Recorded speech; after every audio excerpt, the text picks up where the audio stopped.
The air was thick with anticipation, but no one expected what the Duke of Kent was about to announce. Even Camilla was left speechless. Inside Windsor Castle, a tradition 6 centuries old was about to be shaken at its core. Dignitaries stood in solemn silence, royal eyes fixed on a man who had spent nearly 4 decades preserving the ancient codes of the Order of the Garter. But as the aging Duke slowly rose, his hands trembling with the weight of what he was about to do, the atmosphere cracked. In that moment, the ceremony transformed from a routine royal obligation into an epoch-defining shift. He turned not to one of the senior male royals, not even to the reigning monarch himself, but to the Princess of Wales, Catherine. A gasp rippled through the chamber. Not just from the guests, but from the very foundations of royal tradition, the Duke of Kent, a cornerstone of royal stability since 1985, declared that he would relinquish his ceremonial power to Catherine. After nearly 40 years as the sovereign knight of the order, he had chosen not a peer, not a veteran royal, but a woman from a younger generation, someone the monarchy had once viewed as an outsider. This moment didn't feel earned through time alone. It was earned through transformation, through a visible, relentless ascension that could no longer be ignored. It was not simply a ceremonial gesture. It was a shift in the gravitational pull within the royal family. Camilla's expression, carefully trained through decades of navigating royal expectations, faltered for a second. There was a pause in her controlled demeanor, a flicker of genuine shock in her eyes. She had walked into that chapel expecting tradition to remain unshaken. Yet here it was uprooted by the very institution she had fought so hard to be accepted by. Catherine, poised and unreadable, became the eye of the storm, standing still as centuries of precedents collapsed around her, and a new royal narrative began to take shape. This wasn't just a new role, it was a bold redirection of legacy, and an endorsement that silently but unmistakably redefined succession and symbolism. And yet, it wasn't Catherine's triumph alone. It was a message crafted and sent, not just by the Duke of Kent, but echoed silently by King Charles, who, watching nearby, gave nothing more than a single approving nod. For decades, the Order of the Garter had been the domain of the tried and tested, reserved for those who had endured the rigors of monarchy for decades. For a younger woman to rise to such prominence shattered more than expectation. It disturbed the power dynamics that had quietly shaped the institution from within. The shock wasn't just in the selection, it was in what the selection implied. Catherine wasn't being honored, she was being entrusted. That trust shook Camilla more than the ceremony itself. As murmurs filled the room, it became increasingly clear this wasn't about loyalty or lineage anymore. It was about capability, relevance, and the delicate art of navigating change without inviting collapse. The monarchy had blinked, and in that blink, Catherine stepped forward into a legacy that had never been written with her name in mind. But this wasn't just about titles. It was about rewriting centuries of tradition with one calculated move. For decades, the Duke of Kent was the very embodiment of royal tradition until he shattered it with a single decision. His presence had always been one of quiet power, a figure who upheld the very architecture of monarchy without ever needing to raise his voice. As cousin to Queen Elizabeth II and sovereign knight of the Order of the Garter since 1985, his legacy had been carved into the very stone of Windsor. He didn't chase the spotlight. He didn't bend to popularity. He simply served through wars, transitions, scandals, and coronations. To those inside the palace, he was the unshakable constant, a man whose every move was governed by ritual and restraint. And yet, when the time came for him to choose a successor to this ancient role, he didn't look to the familiar old guard. He looked at Catherine. That decision stunned the establishment not just because of who she was, but because of who he had been. The Duke's reverence for tradition was legendary. He was the very symbol of preservation, the iron link between the monarchy's gilded past and its uncertain present. For him to deviate from precedent, to name someone so relatively young and so untraditional in background, was nothing short of seismic. But time, it seemed, had whispered something to the Duke that others hadn't yet heard. The old ways were crumbling, and the monarchy needed someone not merely to honor its legacy, but to carry it somewhere new. Age had taken its toll. His once immovable posture now frail, his steps slower, more careful. He had begun to accept what the rest of the royal family had resisted for far too long. Relevance demanded change. Behind closed doors, those closest to him had seen the signs, the fatigue in his eyes, the deliberation in every move. He had given a lifetime to service, but now that service required sacrifice, the handing over of a mantle, not just of ceremony, but of trust. And in Catherine, he saw something few dared to voice aloud. She was not born into royalty, yet she wore it with ease. She never demanded power, yet people looked to her. She embodied a future he could believe in, one not steeped in hierarchy alone, but in dignity earned through grace, restraint, and sheer resilience. It wasn't loyalty to blood that moved him. It was a belief in character. He saw in her a reflection of his own quiet devotion, repackaged for a modern age that demanded empathy as much as it did strength. And so, with one solemn proclamation, the Duke did what no one expected. He rewrote the rules he had spent a lifetime defending. It wasn't a resignation, it was a statement, a passing of flame from guardian to guide, from tradition to transformation. But who exactly is this woman now stepping into the Duke's shadowed shoes, and what makes her the monarchy's future? From middle-class beginnings to royalty's cornerstone, Catherine's transformation wasn't fate. It was forged. When she entered the royal spotlight, there were whispers of doubt, murmurs about her background, and harsh comparisons to the women who had come before her. She wasn't born into nobility. She didn't have aristocratic lineage or generations of regal tradition flowing through her veins.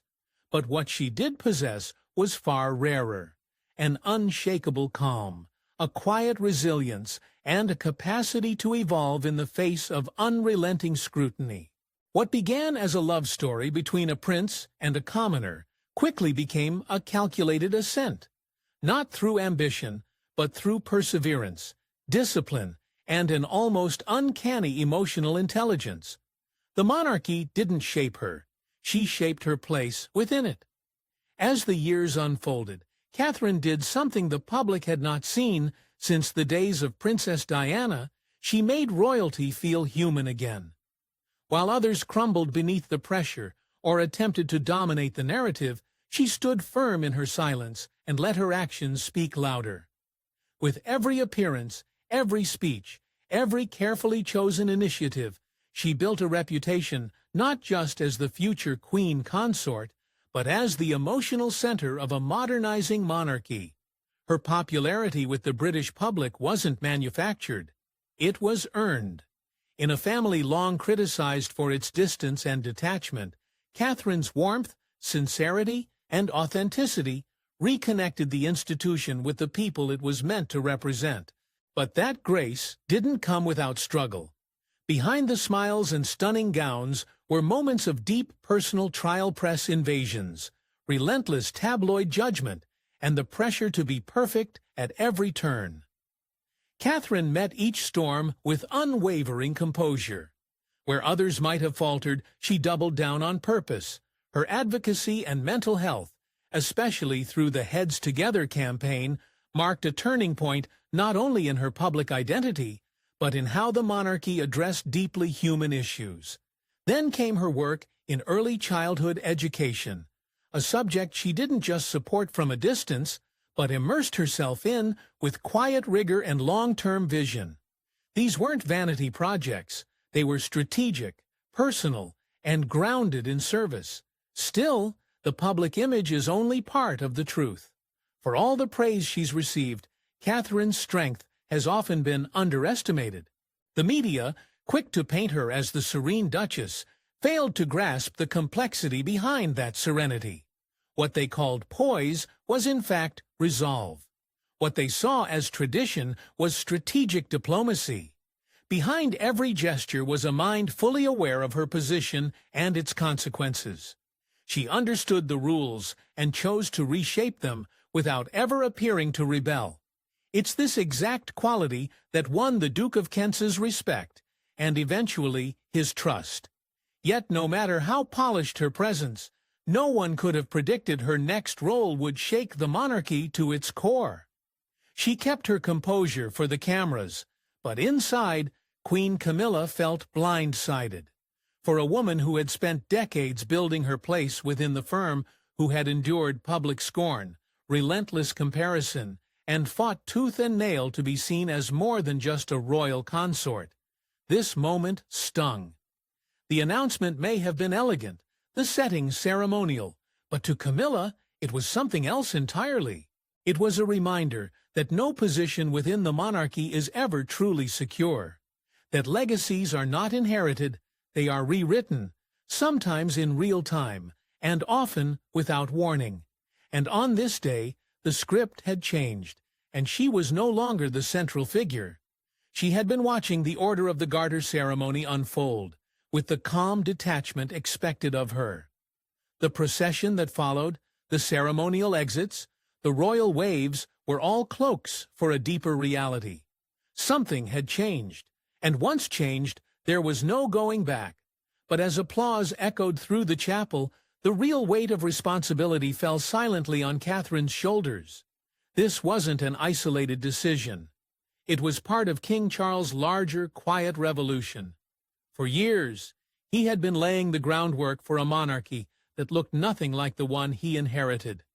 Gone were the days of sprawling royal duties, handed out like heirlooms to distant relatives. In their place stood a new strategy, streamlined, focused, and brutally pragmatic. Charles didn't want a monarchy trapped in pageantry alone. He wanted one that functioned, one that mattered, and if that meant breaking centuries of tradition to keep the institution alive, then so be it. The decision to elevate Catherine wasn't simply a personal endorsement. It was a signal.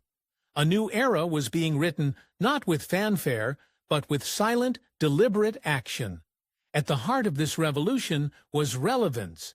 Charles understood, perhaps more than any monarch before him, that the survival of the crown depended not on ritual alone, but on resonance, in a world where global scrutiny magnifies every misstep. Image is power, but authenticity is currency. So, the faces of the monarchy had to change, not just in appearance, but in philosophy. Catherine wasn't just photogenic or popular, she was relatable, measured, and above all, trustworthy. She represented a monarchy that listened, not just one that waved, and that distinction was everything. Her appointment to the Order of the Garter wasn't about titles, it was about recalibrating how power and respect are earned within the royal family. And this evolution didn't stop at Catherine. It reflected a wider shift that had already begun, one in which younger royals were no longer decorations but architects. The old model, where positions of influence were granted purely on proximity to the throne, was dying. In its place was something far more radical, roles being earned through consistency, public engagement, and impact. Catherine's path had been slow and steady. She didn't demand the spotlight, but over time it followed her. And Charles, always an observer at heart, took notice. Her discipline, her restraint, her ability to elevate without overshadowing, all of it fit perfectly into his vision of a monarchy, built not on noise, but on substance. Yet not everyone received this quiet revolution with the same composure. Camilla, long navigating the delicate lines between acceptance and influence, had expected a monarchy that evolved gently, without shaking the walls she had worked so hard to enter. But this was different. It was fast, symbolic, and deeply personal. For Charles, the moment was one of affirmation. For Camilla, perhaps, it was a moment of displacement. Their emotional responses, though subtle, revealed the internal friction that such transitions bring. Change within the monarchy doesn't happen with fire. It happens in whispers. But the consequences can still be seismic. Still, what Catherine planned next would surprise even her closest supporters. She wasn't just accepting a role, she was rewriting what it meant. Catherine didn't step into the position of sovereign knight of the Order of the Garter to be a figurehead, to preserve tradition by merely replicating it. She stepped in with intent to mold the ancient institution into something that could live, breathe, and resonate in a world far removed from the one in which it was born. Within days of her appointment, whispers began to circulate through palace corridors and strategic briefings. This wasn't going to be a ceremonial seat collecting dust in royal archives. Catherine had a plan, and it didn't look anything like what her predecessors had imagined. At the heart of her vision was access. She knew that in order to protect the legacy of the order, it needed to be understood not just by aristocrats, but by the people. A digital archive, vast in scope and rich in detail, was already underway. It would house centuries of history, stories of knights and honor, the evolution of service itself. For the first time in the Order's long existence, the public would be able to explore its hidden chapters, connect with its mission, and see the faces behind the crests. This wasn't just transparency, it was a reclamation. Catherine understood that history must not only be preserved, it must be shared. But this archive was only the beginning. Her eyes were fixed on something deeper, a generational shift. If the monarchy was to endure, the youth needed to see its value. Catherine began to outline plans for outreach initiatives that would embed the principles of chivalry, service, and honor into schools, communities, and digital platforms. Not as hollow nostalgia, but as real-world guidance in an age increasingly driven by self-interest. It was a call to reawaken purpose, to teach that nobility isn't inherited. It's chosen through action. The Garter would no longer symbolize only elite honor. It would become a bridge between royal ideals and modern civic identity. Behind this strategy stood a select group of advisors, historians, digital curators, educational reformers, all working quietly behind palace walls.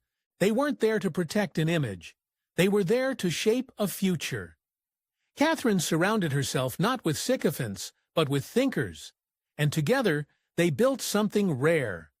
A blueprint that could finally marry the monarchy's noblest traditions with the pulse of a changing world. Her approach wasn't loud or defiant. It was measured, intellectual, and rooted in empathy.